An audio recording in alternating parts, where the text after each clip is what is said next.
Vaya conmigo al libro de Éxodos. El libro de Éxodos en su capítulo 33, en su versículo 12 al 23. Yo lo voy a leer en la versión Reina Valera 60. Por si usted tiene otra versión, no se preocupe. Dijo el hermano, es lo mismo el que estaba acá, así que no se preocupe. Y dijo Moisés a Jehová: mira, tú me dices a mí, saca este pueblo, y tú no me has declarado a quién enviarás conmigo. Sin embargo, tú dices, yo te he conocido por tu nombre y has hallado también gracia en mis ojos. Versículo 13. Ahora pues, si he hallado gracia en tus ojos, te ruego que me muestres ahora tu camino, porque te conozca, para que te conozca, y haya gracia en tus ojos, y mira que esta gente es pueblo tuyo. Y él dijo: mi presencia irá contigo y te daré descanso. Leamos este versículo todo. Mi presencia irá contigo y te daré descanso. Sigamos. Y Moisés respondió: si tu presencia no ha de ir conmigo, no nos saques de aquí. ¿Y en qué se conocerá aquí que he hallado gracia en tus ojos, yo y tu pueblo? Sino que tú andes con nosotros y que yo y tu pueblo seamos apartados de todos los pueblos que están sobre la faz de la tierra. Y Jehová dijo a Moisés: también haré esto que has dicho, por cuanto has hallado gracia en mis ojos y te he conocido por tu nombre. Él entonces dijo: te ruego que me muestres tu gloria. Y él le respondió: yo haré pasar todo mi bien delante de tu rostro y proclamaré el nombre de Jehová delante de ti. Y tendré misericordia del que tendré misericordia, y seré clemente para con el que seré clemente. Digo más: no podrás ver mi rostro, porque no me verá hombre y vivirá. Y dijo aún Jehová: he aquí un lugar junto a mí, y tú estarás sobre la peña. Y cuando pase mi gloria, yo te pondré en una hendidura de la peña y te cubriré con mi mano hasta que haya pasado. Después apartaré mi mano y verás mi espalda, mas no verás mi rostro. Oremos. Padre, en el nombre de Jesús, en esta hora, Señor, damos gracias, Señor, por el privilegio de adorar, de exaltar ese nombre que es sobre todo nombre. Pedimos, Señor, que a través de tu palabra hables a nuestros corazones, que esa semilla quede sembrada y en su momento, Señor, pueda germinar, pueda crecer y pueda dar frutos, y frutos en abundancia. Habla, Señor, a nuestros corazones, porque necesitamos de ti. En el nombre de Jesús, amén. El capítulo 33 del libro de los Éxodos es increíble porque ocurre en uno de los momentos más oscuros de la historia de Israel. El capítulo 32 narra cómo el pueblo levantó un becerro de oro y comenzó a adorarlo. Entonces, ese momento tan oscuro marcó un antes y un después en el pueblo escogido de parte de Dios. De tal manera que el Señor tuvo que sacar el campamento de alrededor de ellos y sacarlo aparte. Y sabe, esto simboliza algo poderoso para ellos y para nosotros. Que un Dios santo no puede estar rodeado de un pueblo pecador. Y ahí es donde nace el tabernáculo de reunión. Ese lugar donde ellos tenían el privilegio de buscarle, de adorarle. Ahora se les fue quitada la presencia de Dios, porque el tabernáculo representaba la presencia de Dios. Un Dios santo no podía estar rodeado alrededor, que ahí va la redundancia, de tantos pecados. Un pueblo que prefirió apartarse de él y levantar una estatua, rendirse ante ella, olvidando o dejando aparte cómo Dios se había manifestado desde que lo había sacado del exilio de Egipto. Hermanos, ¿cuántas veces Dios ha hecho cosas grandes en nuestras vidas Y nos olvidamos de eso. Nos olvidamos de lo que Dios ha hecho, de su obra, de su poder, cómo ha obrado en nuestras familias, en nuestras vidas, y volviendo o haciendo prácticas que ofenden la presencia de Dios. ¿Sabe? El versículo 33, 1 y 3, ahí narra cómo el tabernáculo fue quitado. Pero, ¿qué era la tienda de reunión? Esa tienda que significaba algo emblemático para ellos. Esa tienda de reunión donde ellos podían consultar al Señor y sentir su presencia, y Dios se manifestara dentro de ellos, en el pueblo. ¿Y sabe qué pasó con ellos? Algo que está pasando actualmente, una crisis espiritual. Cuando la presencia de Dios no está con el pueblo, lo único que puede haber es una crisis espiritual dentro del pueblo. Qué bonito poder estar en una iglesia donde aman la presencia de Dios, donde buscan la presencia de Dios, donde cuidan la presencia de Dios, donde a diario se esfuerzan para tener una relación genuina con la presencia de Dios. El hermano hablaba, uno que comenzó acá, y leí el Salmo capítulo 12. Un salmo poderoso, un salmo que marcaba los corazones de cada uno de nosotros. Yo cuando lo escuchaba marcaba mi corazón. Y hablaba de ese Dios santo que estamos hablando. Hablaba de ese Dios de que no puede contaminarse con la perversidad de este mundo. El pueblo de Israel tenía el privilegio de tener en su campamento la gloria de Dios visible, pero la cambió por prácticas paganas pasajeras.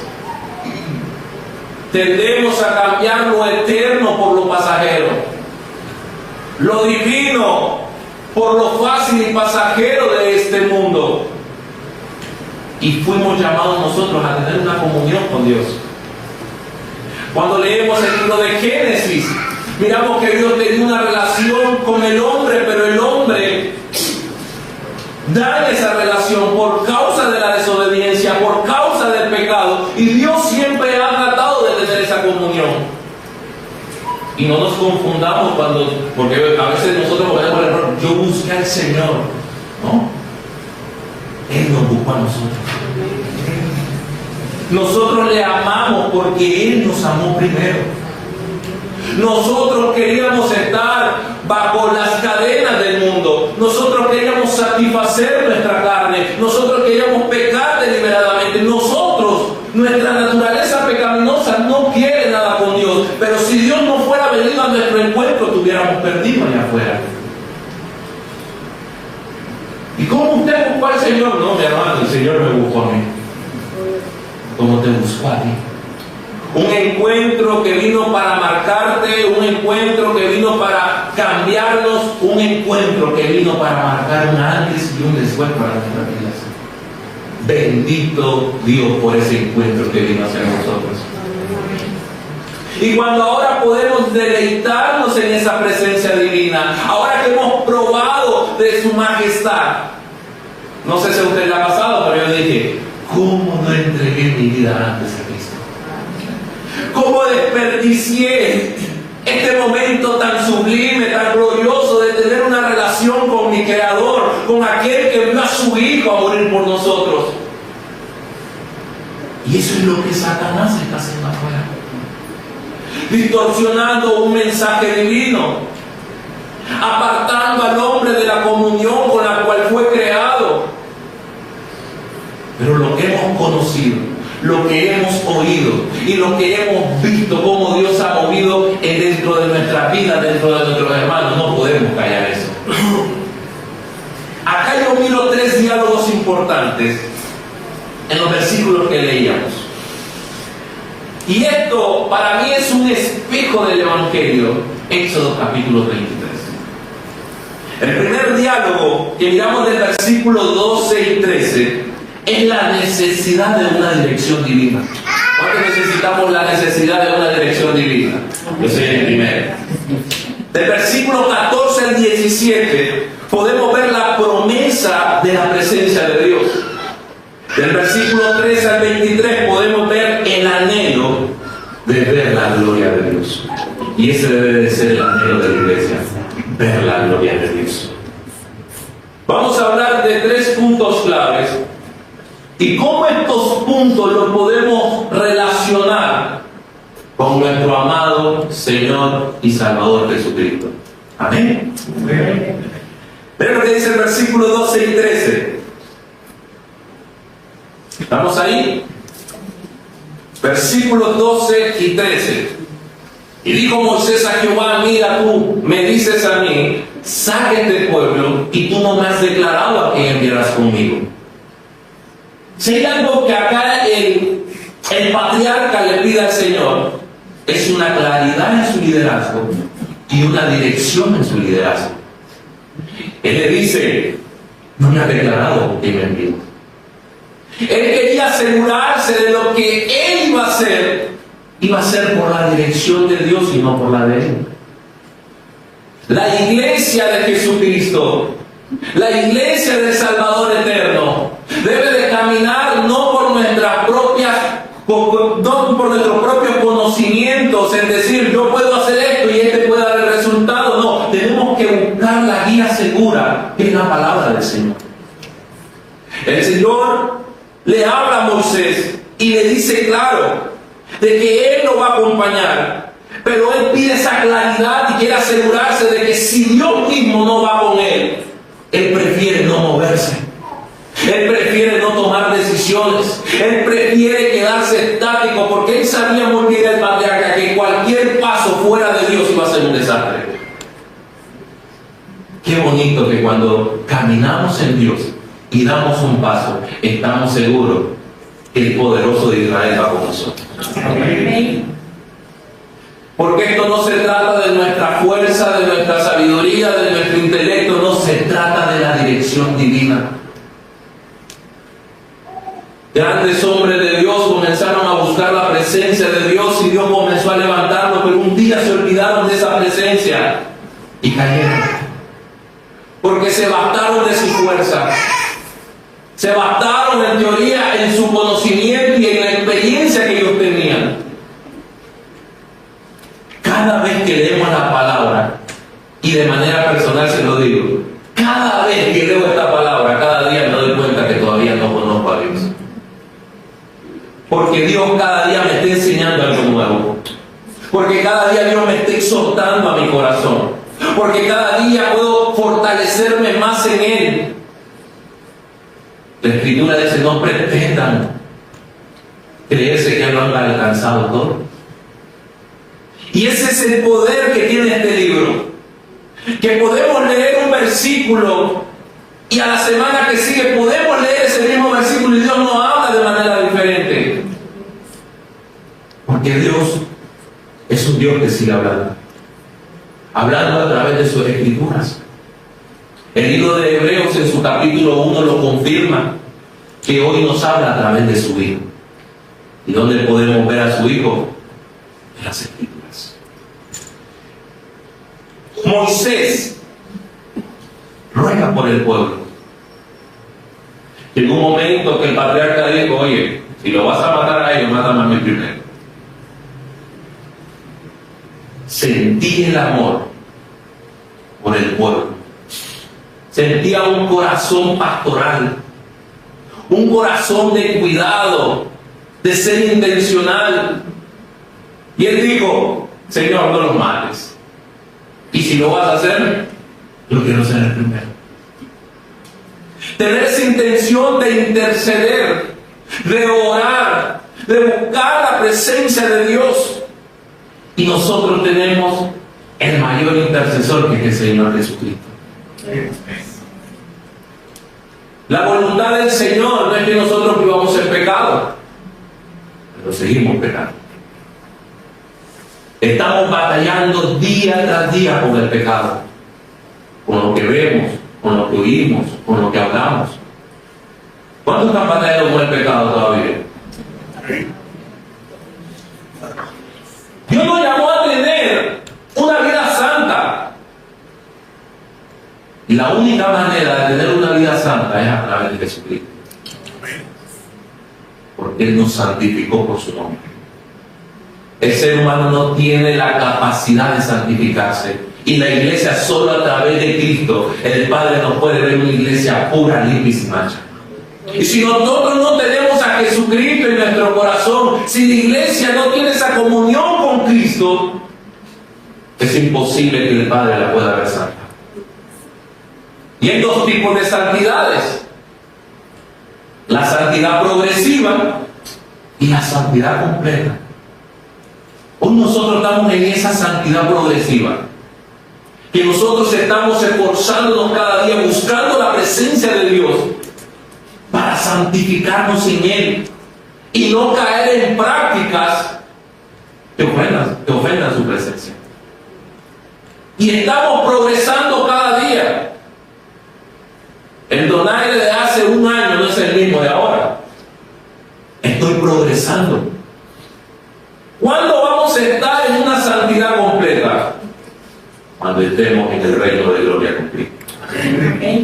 Cuando ya no estemos en este cuerpo que anhela el pecado, en este cuerpo que se derrite por querer hacer el mal, vamos a tener un nuevo cuerpo, un cuerpo glorificado, y vamos a estar en la santidad completa en Cristo.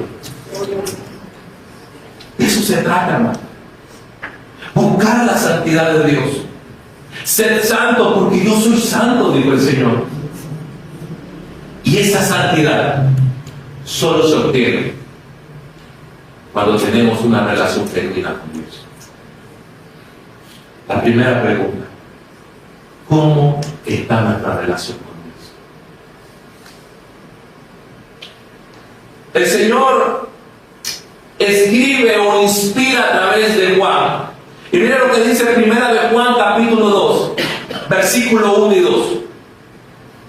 La voluntad de Dios no es que pequemos, pero dice: hijitos míos, estas cosas os escribo para que no pequéis. ¿Qué quiere el Señor?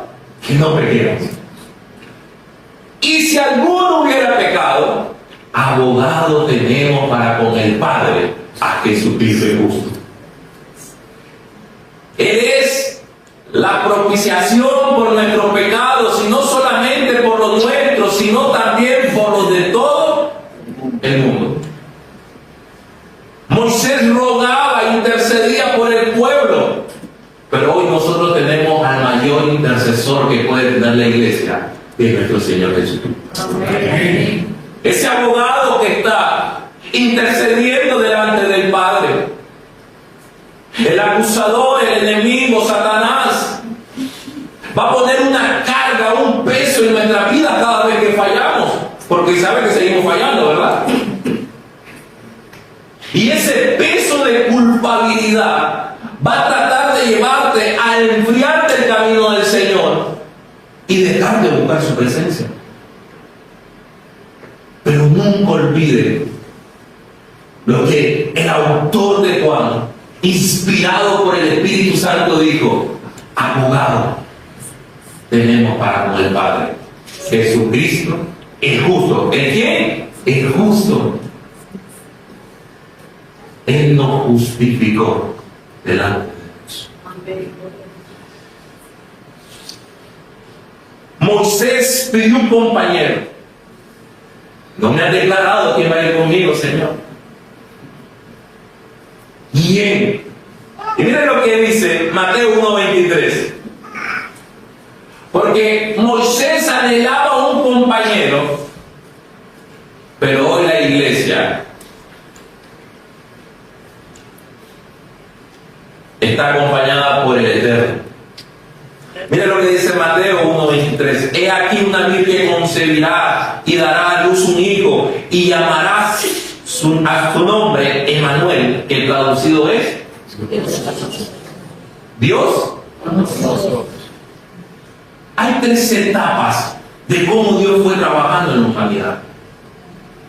La primera, mirábamos a un pueblo que buscaba a un Dios que estaba en los cielos.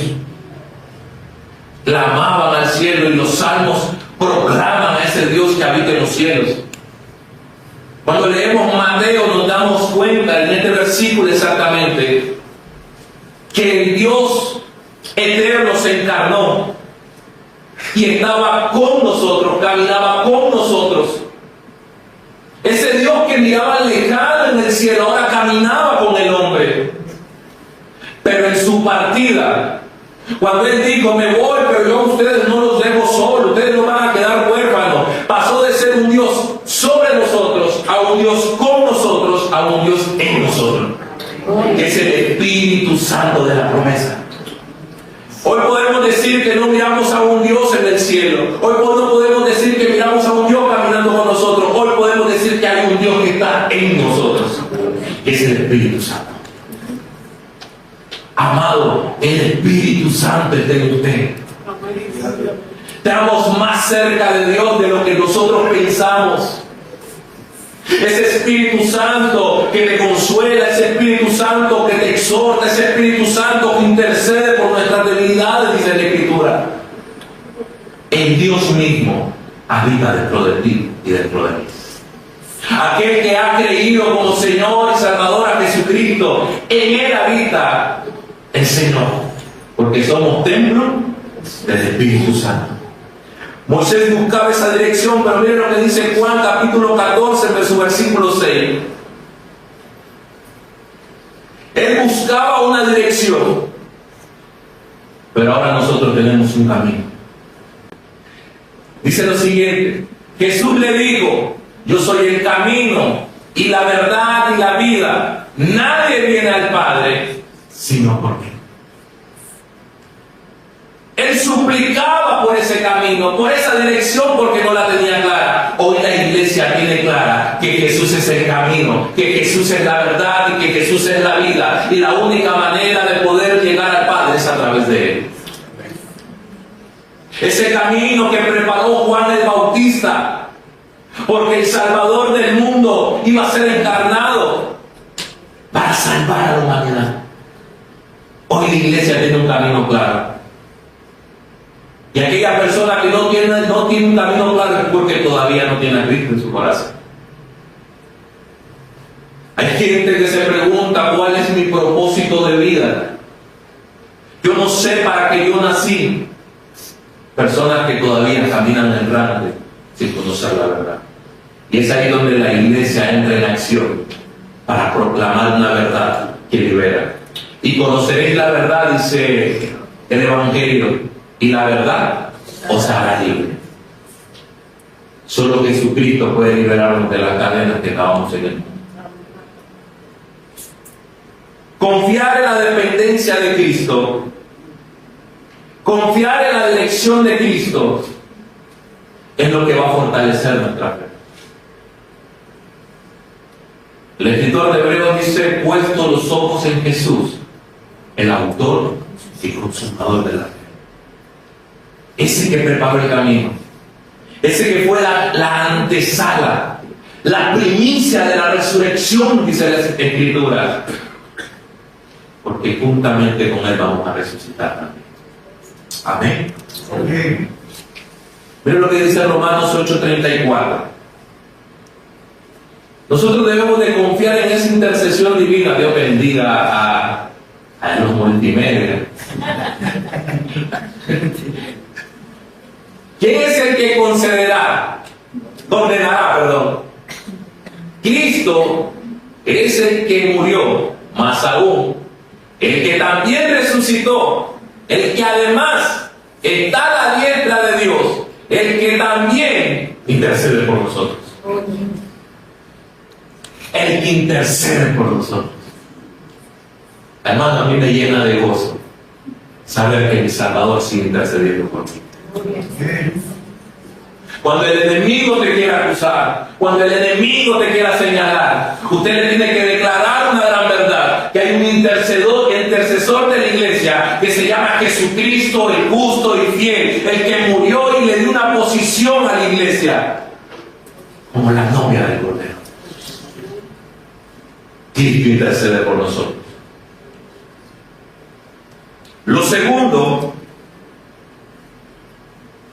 que hablábamos en el texto es que la presencia de Dios trae descanso. Eso lo vimos en el capítulo 14, al 17. La presencia de Dios nos trae descanso. Escuche bien, es que nos quita los problemas.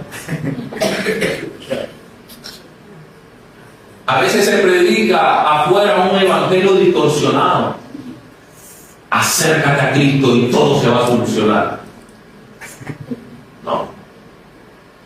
Señor Jesús le dijo a sus discípulos: en este mundo ustedes van a tener aflicciones, pero confiad en mí que venceré. Las pruebas son necesarias para crecer. ¿Por qué? Porque sabemos de que la única manera de formar nuestro carácter como cristianos es a través del proceso. ¿Cómo nosotros vamos creciendo y madurando en la fe? A través de circunstancias.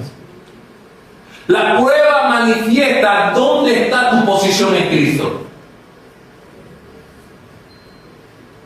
Pueden haber dos tipos de personas cuando está frente a la prueba. No, ¿qué hago? Y están las que siguen confiando que el Todopoderoso tiene el control de las cosas. Porque su dependencia no está en su entorno, sino que está en su Salvador. ¿Dónde está tu dependencia? ¿En lo que tú ves?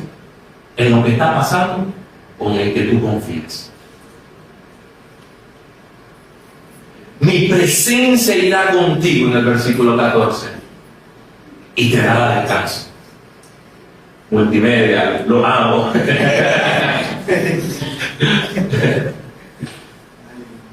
Moisés insiste en el versículo 15 y le dice: si tu presencia no va con nosotros, no nos saques aquí. Ese anhelo debe de ser de la iglesia también. Que tu presencia me guíe. Que tu presencia me direccione a todo lo que yo vaya a hacer. Hay personas que toman decisiones. Ejemplo, vamos a poner un ejemplo de la vida. Personas que quieren emprender negocios. Miró que el negocio iba a ser rentable y comienza a invertir lo último que tenía en el banco, y el negocio no fue rentable. Y llegan: Señor, ayúdame, mira que invertí todo y ahora esto no produce. A veces hacemos las cosas al revés. Se fue evitado todo eso si en el comienzo fuera dicho: voy a orar para saber si Dios me direcciona y es de su voluntad. Se ahorró perder el dinero, se ahorró ahora estar con el estrés de la cabeza, se ahorró con la deuda que ahora tiene, porque muchas veces hacemos las cosas al revés. Las Escrituras dicen: hay caminos que al hombre le parecen buenos. ¿Te ha pasado a ti que miras caminos que tú dices: es ahí donde yo voy? Pero al final es un camino de muerte, un camino de perdición. Y llegamos ahí porque no buscamos la dirección de Dios. Él es el descanso prometido para la iglesia, hablando de Jesús. Miren lo que dice el Evangelio según Mateo en su capítulo 11, versículo 28. Venid a mí, todos los que estáis trabajados y cargados, y yo os haré descansar. Si te has sentido cansado, si te has sentido turbado, si no has visto la luz al final del túnel, como dicen, ¿quieres tu descanso? ¿Y por qué no sentimos descanso? Porque no vamos a Él. Venid a mí. Buscamos consejos en personas que tienen a Dios lejos. Buscamos soluciones con cosas pasajeras. Y se nos olvida y tomamos de último lugar ir al Señor. ¿Quieres tener descanso? Ve al Señor. ¿Quieres tener paz incluso teniendo la prueba? Ve al Señor. No para que no te la va a quitar, te va a dar paz. El Señor Jesucristo le dice a uno de sus discípulos llamado Pedro: Simón, Simón, Satanás me ha pedido para zarandearte como a trigo. ¿Cuántos conocen el zarandeo de un trigo? Es fuerte, lo agarran, huele el trigo, cae. ¿Y qué le dijo el Señor Jesús? Y estoy orando para que no te toque. Así dijo. Estoy orando para que no te falte la fe. Quiere decir que iba a permitir que la zaranda lo toque. Pero Jesús iba a interceder para que la fe no le falte. Los problemas van a venir, hermanos. Las zarandas van a venir. Pero que nuestra fe esté en el Salvador. Amén. Pero lo que dice Juan 1:14. Mirábamos que el tabernáculo que fue quitado del pueblo de Israel ahora es diferente para la iglesia. Y aquel verbo fue hecho carne y habitó entre nosotros y vimos su gloria, gloria como del unigénito del Padre, lleno de gracia y de verdad. Aquel tabernáculo que fue quitado, ahora el verbo se encarnó y habitó con nosotros. Qué poderoso entender eso. Es una verdad que la iglesia tiene que abrazar. Que Cristo habitó con nosotros. Había una separación por causa del pecado. Y Cristo vino a restaurar la comunión del hombre con Dios. Y era necesario pasar por la cruz. Por la cruz. Para que la iglesia tuviera esperanza.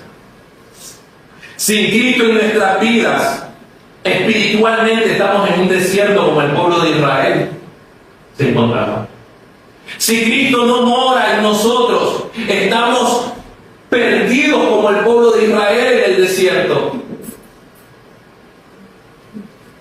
Pero hoy tenemos una verdad contundente, que Cristo habitó y vimos la gloria, dijo el Escritor, como la gloria del niño.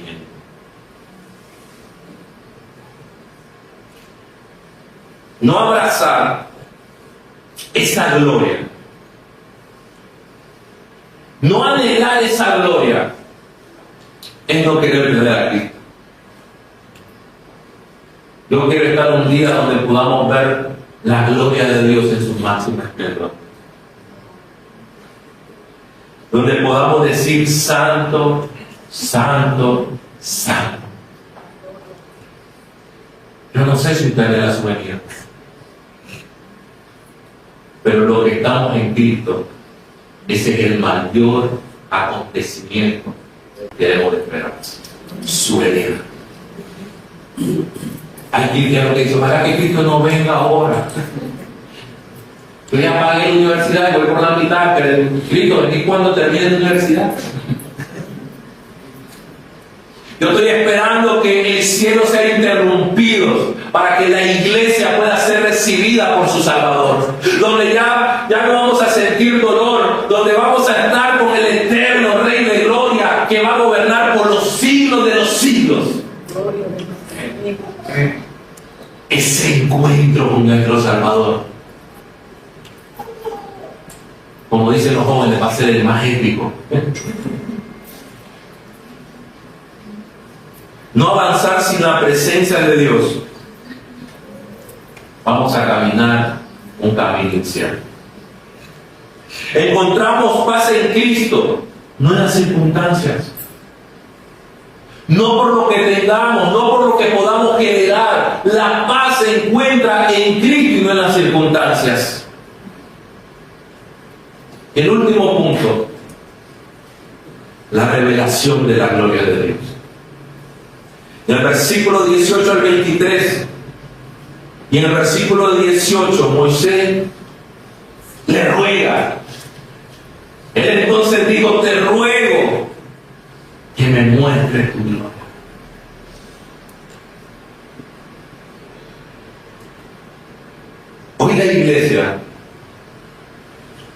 fue revelada esa gloria. Y sabes, el Señor le dice algo increíble en el versículo 23 de Éxodo a Moisés. Después apartaré mi mano y verás mis espaldas, mas no verás mi rostro. Podemos decir que Moisés vio su gloria en plenitud. No había ser humano que pudiera ver la gloria de Dios y quedara conmigo. Y miren lo que podemos ver en el Antiguo Testamento. Que la gloria de Dios es una velada, es un reflejo para el pueblo. Pero hoy para la iglesia es totalmente distinto. En Cristo la gloria fue revelada. Miren lo que dice en el Evangelio de Juan 14:9.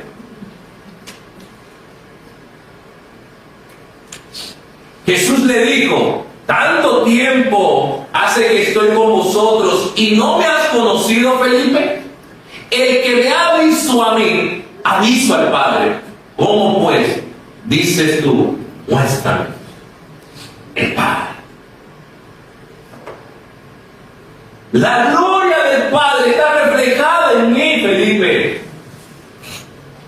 Y si tú ya me vistes a mí, es como que ya hayas visto al Padre. Y miren lo que dice Hebreos 1:3, para aclarar un poco más la idea. El cual, siendo el resplandor de ¿qué? De su gloria y la imagen misma de su sustancia, y quien sustenta todas las cosas con la palabra de su poder, habiendo efectuado la purificación de nuestros pecados por medio de sí mismo, se sentó a la diestra de la majestad en las alturas. El cual, siendo el resplandor de su gloria. Pero miren también lo que dice Juan capítulo 12, versículo 23, y vamos a leer hasta el 28. Jesús le respondió diciendo: ha llegado la hora para que el Hijo del Hombre sea, ¿qué cosa? Glorificado. Versículo 24. De cierto os digo, que si el grano de trigo no cae en la tierra y muere, queda solo. Pero si muere, lleva muchos frutos. El que ama su vida la perderá, y el que aborrece su vida en este mundo, para vida eterna la guardará. Si alguno me sirve, sígame. Y donde yo estuviere, allí también estará mi servidor. Si alguno me sirviere, mi Padre. Versículo 27. Ahora está turbada mi alma. ¿Y qué diré? Padre, sálvame de esta hora. Mas para esto he llegado a esta hora.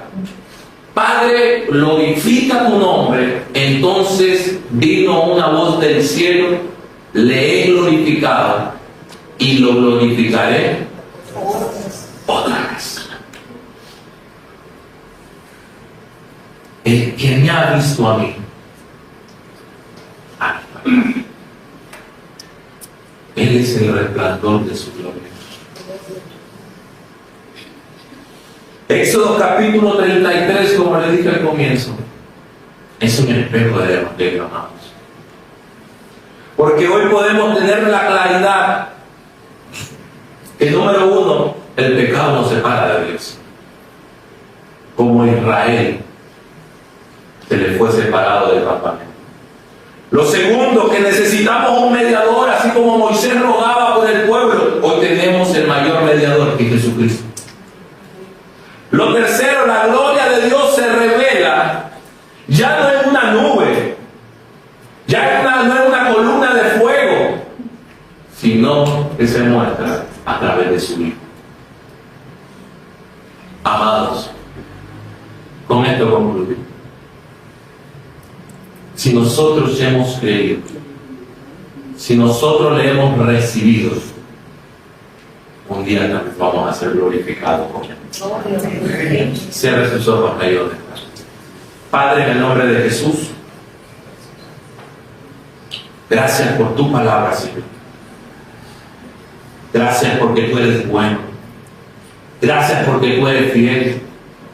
Así como lo escribió el apóstol Pablo a su hijo espiritual Timoteo, que aunque nosotros seamos infieles, tú sigues permaneciendo, siendo fiel.